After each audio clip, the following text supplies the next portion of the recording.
Hello students, twelfth class की chemistry में आपका स्वागत है।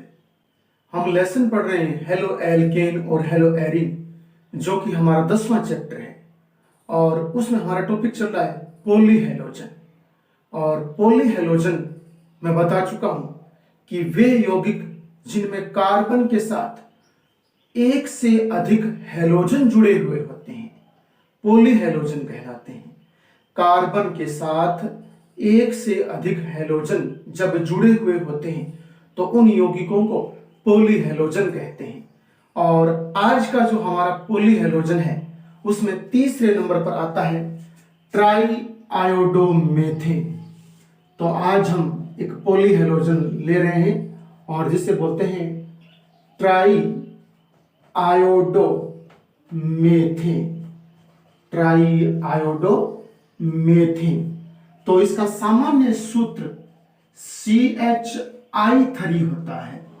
एक कार्बन के साथ 3 तो आयोडीन के परमाणु हैं और एक हाइड्रोजन परमाणु है, तो कार्बन के 4 बंध पूरे हो रहे हैं।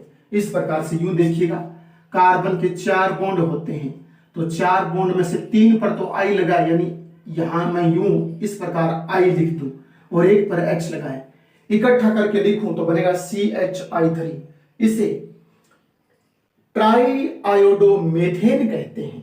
ट्राई यानी आयोडीन के 3 परमाणु हैं तो ट्राई बोलूंगा, आयोडो और फिर एक कार्बन है मेथ, सिंगल बॉन्ड एन, तो ट्राई आयोडोमेथेन। तो इसका याद रखना, हानिकारक प्रभाव तो कोई है नहीं और इसका एकमात्र एक ही उपयोग है और वो है चिकित्सा के क्षेत्र में औषधि बनाना। तो चिकित्सा क्षेत्र में और औषधि निर्माण में इसका उपयोग किया जाता है। चिकित्सा क्षेत्र में और औषधि निर्माण में और इसका उपयोग करते हैं। तो ट्राई आयोडो जो मेथेन है, तो याद रखना ये एक ऑइंटमेंट आता है और ऑइंटमेंट ये एंटीबायोटिक होता है। एंटीबायोटिक प्रकृति का ये ऑइंटमेंट आता है और चिकित्सा के क्षेत्र में इसे बोलते हैं औषधि निर्माण में इसका उपयोग किया जाता है। तो एकमात्र एक इसका उपयोग, इससे कोई हानियां अपने सिलेबस में दी हुई नहीं है। नेक्स्ट में 4 नंबर पर और पॉलीहेलोजन की बात करूं तो आप याद रखना कार्बन टेट्राक्लोराइड। कौन सा यूज करेंगे? Carbon tetrachloride. तो कार्बन टेट्राक्लोराइड भी अपने सिलेबस में है और इसका सूत्र जो होता है वो CCl4 होता है। एक कार्बन के 4 बंधों पर 4 Cl परमाणु जुड़े होते हैं तो CCl4 बोलोगे, कार्बन टेट्राक्लोराइड। ठीक है ना, इस प्रकार से। और एक और सामान्य सी बात ध्यान में रखना, ये कार्बन टेट्राक्लोराइड इसका सामान्य नाम है। अगर हमसे इसका IUPAC नाम पूछे, IUPAC नाम, तो ध्यान देना एक ही कार्बन पर और 4 हेलोजन जुड़े, और कौन से हेलोजन? क्लोरो वाले। तो आप क्या बोलोगे? याद रखना टेट्राक्लोरो, एक कार्बन को मेथ बोलोगे। टेट्रा तो क्लोरो है, 4 तो क्लोरो है, तो टेट्राक्लोरो। एक कार्बन को मेथ बोलोगे, सिंगल बॉन्ड को एन, तो टेट्राक्लोरोमेथेन इसका IUPAC नाम हो जाएगा। टेट्राक्लोरोमेथेन, टेट्राक्लोरोमेथेन इसका IUPAC पद्धति का नाम है। तो ये बातें आपको ध्यान में रखनी है। फिर हम इसके सामान्य उपयोग की तरफ आते हैं कि इनके क्या क्या उपयोग हैं। तो पहले तो एक बात ये ध्यान में रखना कि जो क्लोरो फ्लोरो यौगिक बने होते हैं, क्लोरो और फ्लोरो के यौगिक बने होते हैं, उनके निर्माण में और CCl4 का उपयोग किया जाता है। तो आप बोलते हो CFC, ठीक है ना, क्लोरोफ्लोरोकार्बन। तो क्लोरोफ्लोरोकार्बन वाले जो यौगिक है उनका निर्माण किससे होता है? उनका निर्माण CCl4 से होता है। तो हमारा ये 1 नंबर बिंदु हो गया कि क्लोरोफ्लोरोकार्बनों का निर्माण कार्बन टेट्राक्लोराइड की सहायता से किया जाता है। फिर नेक्स्ट हम 2 नंबर पर बात करें तो आप यूं कह सकते हो कि इसका उपयोग चिकित्सा के क्षेत्र में भी शोधक के रूप में करते हैं। शोधक मतलब साफ करना, किसी पदार्थ को साफ करना, शोधन करना उसका। तो चिकित्सा के क्षेत्र में और शोधक के रूप में इसका उपयोग किया जाता है। शोधक मतलब साफ करना, तो शोधक के रूप में और इसका उपयोग करते हैं। तो शोधक के रूप में आप ध्यान रखना, इसका उपयोग किया जाता है। फिर अगले बिंदु के रूप में बात करूं तो याद रखना 1960 के दशक में, 1960 के आसपास की बात कर रहा हूं, इसका उपयोग है वो शोधक के रूप में अत्यधिक मात्रा में करते थे। शोधक के रूप में अत्यधिक मात्रा में 1960 के दशक में। लेकिन वर्तमान समय में और अब इसका शोधक के रूप में उपयोग बहुत कम करते हैं। मैं बोलूं कि चिकित्सा के क्षेत्र में शोधक के रूप में काम में लिया जाता है, अब भी लेते हैं लेकिन अलग मात्रा में। लेकिन 1960 के दशक में और चिकित्सा के क्षेत्र में इसे बहुत अधिक मात्रा में शोधक के रूप में काम में लेते थे। तो 1960 के दशक में आपको याद रखना है, चिकित्सा के क्षेत्र में से शोधक के रूप में अत्यधिक मात्रा में काम में लेते थे। और वर्तमान में शोधक के रूप में काम में तो लेते हैं लेकिन अलग मात्रा में काम में लेते हैं, थोड़ी मात्रा में काम में लेते हैं। और फिर एक और याद रखना, वर्तमान में इसका सर्वाधिक उपयोग है वो जो विद्युत से लगी आग है वो बुझाने में किया जाता है। तो विद्युत से लगी आग, अग्नि को बुझाने में और CCl4 का ही उपयोग किया जाता है। विद्युत से लगी आग बुझाने में और वर्तमान समय में इसका सर्वाधिक उपयोग किया जाता है। और याद रखना, अपने यूं भी कह सकते हैं कि अग्निशामक यंत्रों में भी इसका उपयोग किया जाता है। तो अग्निशामक जो यंत्र हैं, उन अग्निशामक यंत्रों में भी और इसका उपयोग करते हैं। अग्निशामक यंत्र आग बुझाने वाले होते हैं, तो अग्निशामक यंत्रों में और इसका उपयोग किया जाता है। तो यंत्रों में इसका उपयोग हम करते हैं। ये सामान्य से उपयोग इसके याद रखने हैं। थ्योरेटिकल पोर्शन है, कोई ज्यादा इंपॉर्टेंट नहीं है, फिर भी कुछ बातें इनमें से और 1 नंबर वाले प्रश्न में उठाकर पूछी जा सकती है, तो आपको ये ध्यान में रखनी है। पॉलीहेलोजन तो पूरे हुए। अब हमारा नेक्स्ट नया टॉपिक है फ्रियोन। और फ्रियोन के बारे में और हम पीछे वाली क्लासों में कुछ पढ़ चुके हैं, तो फ्रियोन के बारे में हम पढ़ेंगे।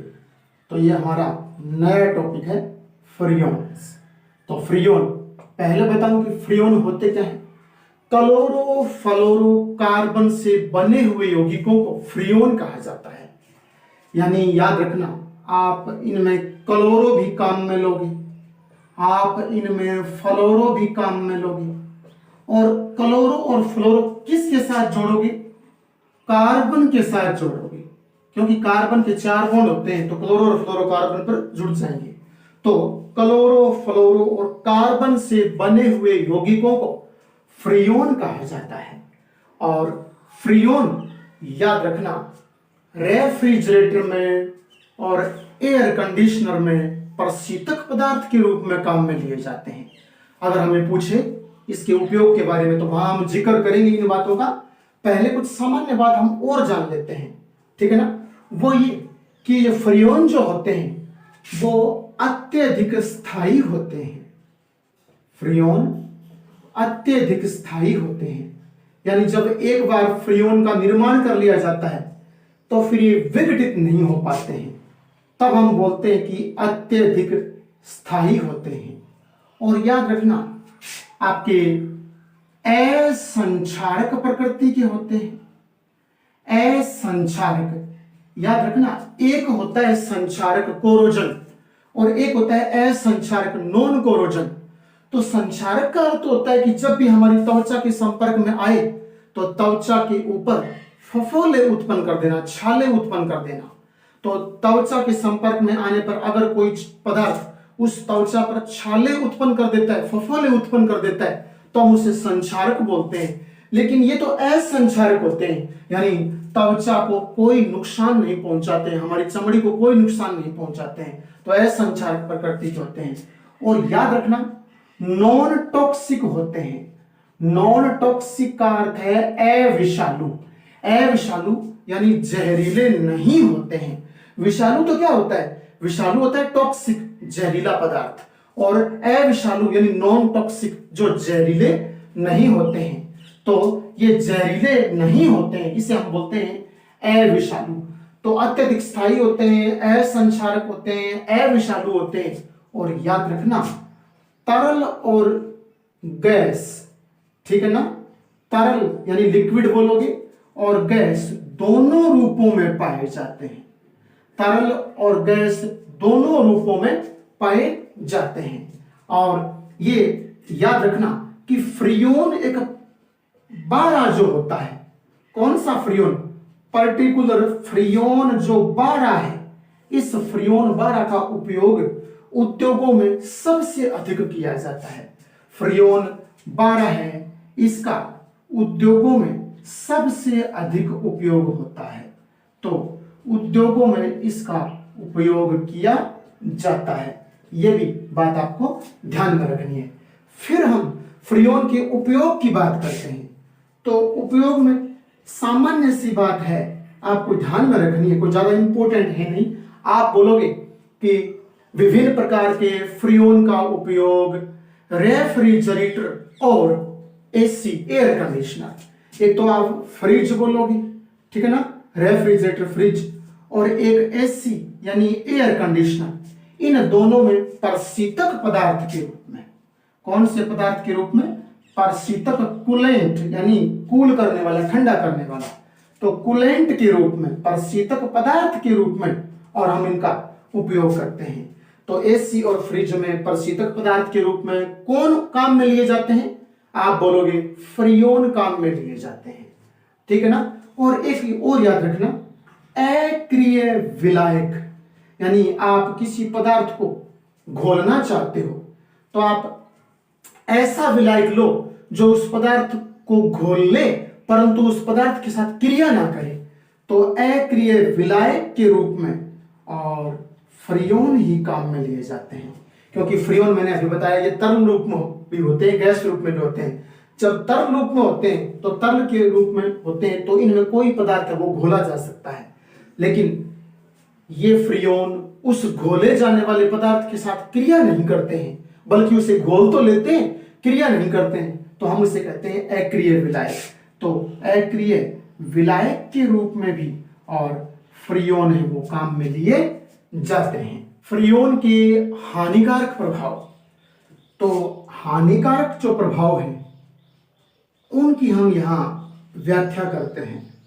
तो फ्रियोन के हानिकारक प्रभाव में अगर मैं बात करूं तो फ्रियोन यानी क्लोरोफ्लोरोकार्बन, और क्लोरोफ्लोरोकार्बन ओजोन परत को नष्ट करते हैं, और ओजोन परत इनके प्रभाव से जब नष्ट हो जाती है तो सूर्य की पराबैंगनी विकिरणें सीधे पृथ्वी पर आती हैं, और पराबैंगनी विकिरणें पृथ्वी पर आकर कौन कौन से दुष्प्रभाव डालती हैं, अगर मैं उनकी बात करूं तो याद रखना, पराबैंगनी विकिरणों के प्रभाव से एक तो जो जीवधारी है, मानव जीवधारी, तो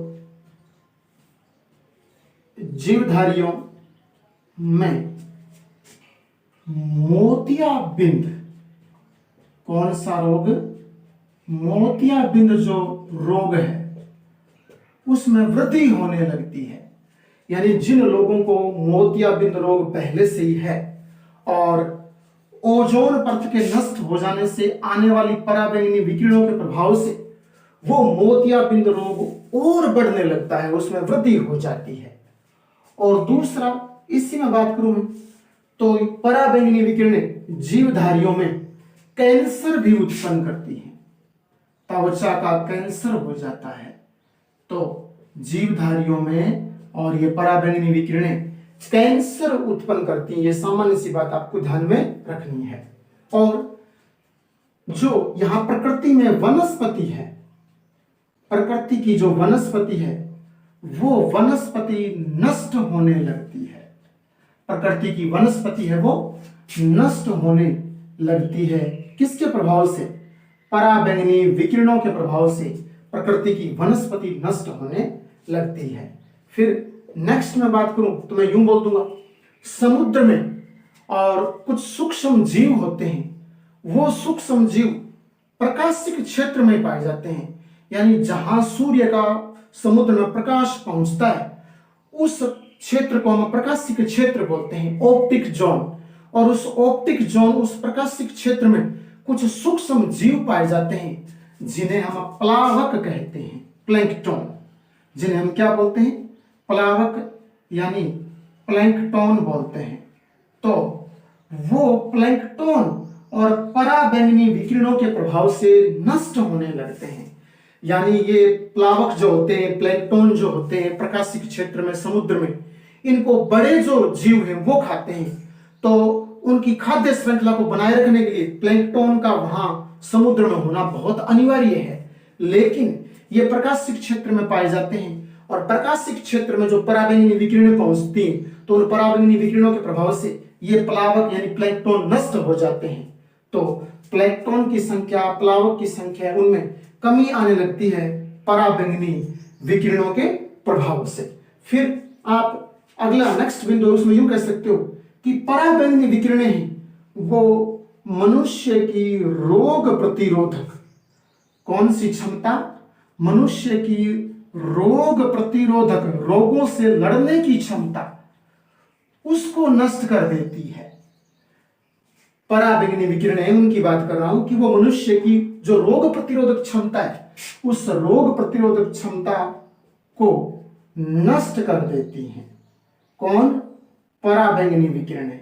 तो पराबैंगनी विकिरणें मनुष्य की, मानव की रोग प्रतिरोधक क्षमता को नष्ट कर देती हैं। ये बात भी तुम्हें ध्यान में रखनी है। तो इसके ये सामान्य दुष्प्रभाव, हानिकारक प्रभाव आप याद रखना। हमारा अंतिम टॉपिक है डीडीटी। तो डीडीटी इंपॉर्टेंट भी है और इसकी रिएक्शन बनती है और एग्जाम में पूछी भी जाती है। डीडीटी तो आप इसका पूरा नाम लिखोगे इस प्रकार से, पीपी, यानी ये पैरा के लिए संबोधित किया गया है। जैसे पैरा उत्पाद अभी बनाऊंगा मैं, आपको वहां समझ आएगा ये। तो यहां आप लिखोगे डाइक्लोरो डाइफेनिल, डाइक्लोरो डाइफेनिल ट्राइक्लोरोएथेन,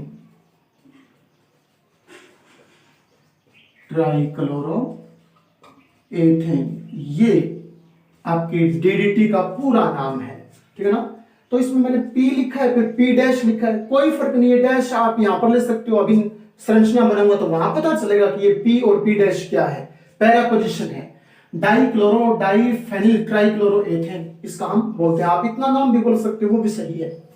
अब हम बात करते हैं इसकी निर्माण की। तो डीडीटी का निर्माण कैसे करोगे आप? इस प्रकार से पहले क्लोरोबेंजीन की संरचना बनाओगे। ठीक है ना। मैं यहां Cl लगा देता हूं, ये क्लोरोबेंजीन है। आप जानते हो इन पोजीशन पर कार्बन के साथ H परमाणु लगे, मैं एक H यहां बाहर निकाल कर लिख देता हूं। अब एक अणु और यहां क्लोरोबेंजीन का मैं और लेता हूं दूसरा अणु और उसमें Cl लगा करके H इसका भी बाहर निकाल देता हूं। तो ये मेरे पास क्लोरोबेंजीन हो गई। अब हमें इसके दो अणुओं की अभिक्रिया है वो क्लोरल के साथ करवानी है। एक याद रखना पदार्थ होता है क्लोरल, जिसे आप याद रखना CHO CCl3 बोलते हो। पहले बोल दो चाहे CCl3 CHO या CHO CCl3, ये की बात है। ये क्लोरल है। कौन है ये? क्लोरल। इसकी संरचना हम यहां बनाएंगे। तो आप क्लोरल को यहां क्लोरोबेंजीन के साथ रिएक्ट करवाओगे।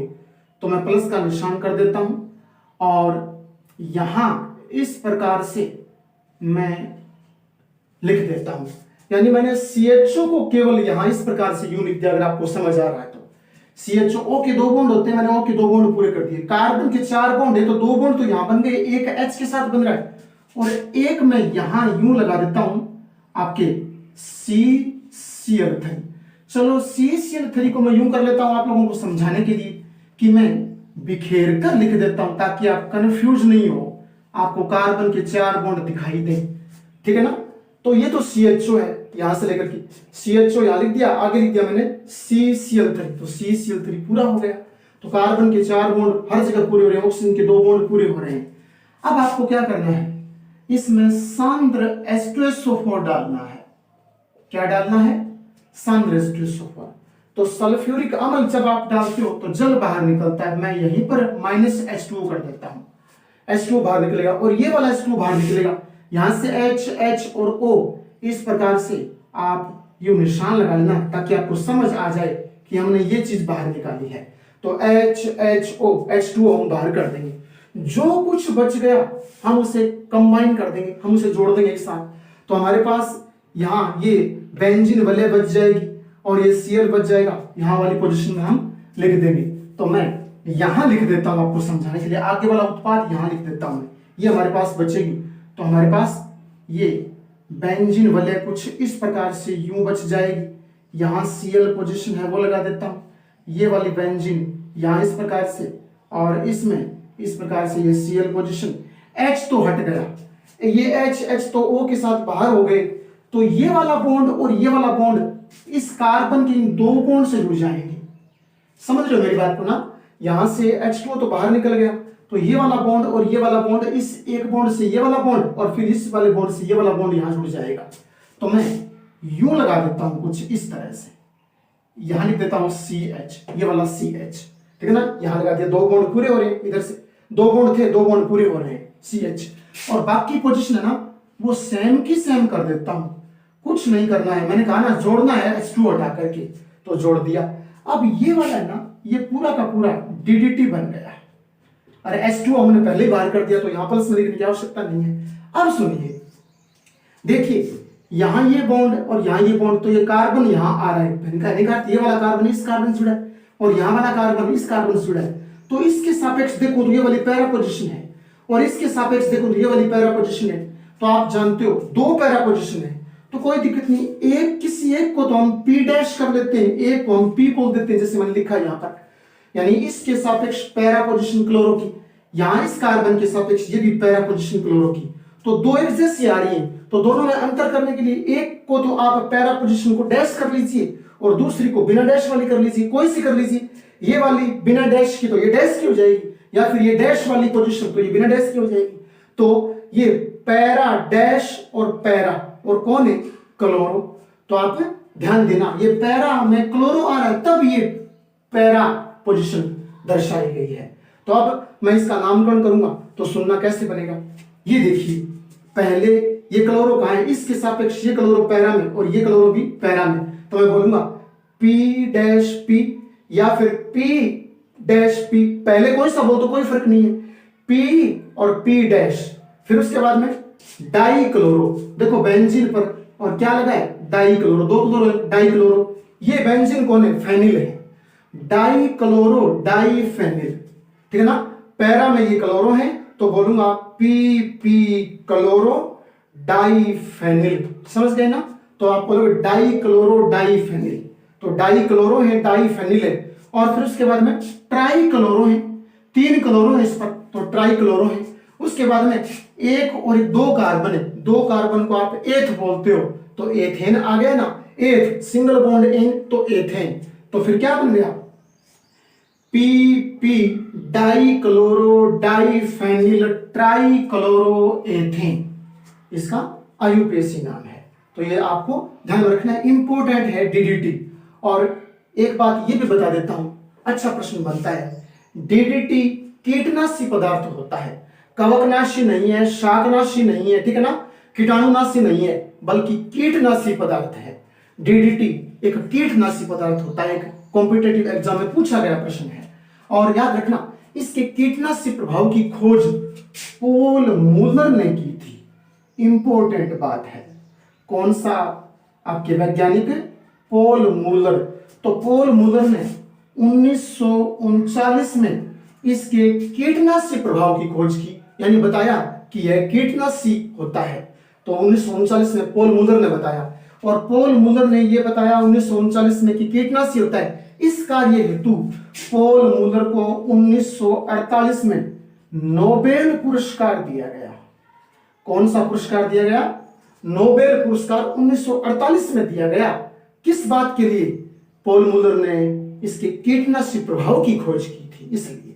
और दुष्प्रभाव की हम इसके डीडीटी की बात करें तो डीडीटी का विघटन नहीं होता है, यानी डीडीटी को हम छिड़क देते हैं पौधों पर या फिर मिट्टी पर या घरों में जहां भी, तो ये नष्ट नहीं होती है। मैं बोलूंगा इसका विघटन नहीं होता है, इसका निम्नीकरण नहीं होता है। निम्नीकरण यानी डिग्रेडेशन, इसका निम्नीकरण नहीं होता है, विघटन नहीं होता है, यानी लंबे समय तक बनी रहती है। तो डीडीटी का विघटन नहीं होने के कारण और यह भूमि की ऊपरी परत पर जम जाती है, जिससे भूमि है वो बंजर हो जाती है, अनउपजाऊ हो जाती है। यह इसका सबसे अधिक दुष्प्रभाव है। तो इसका निम्नीकरण नहीं होता है, इसलिए डीडीटी भूमि की ऊपरी परत पर जम जाती है और भूमि को अनउपजाऊ बना देती है।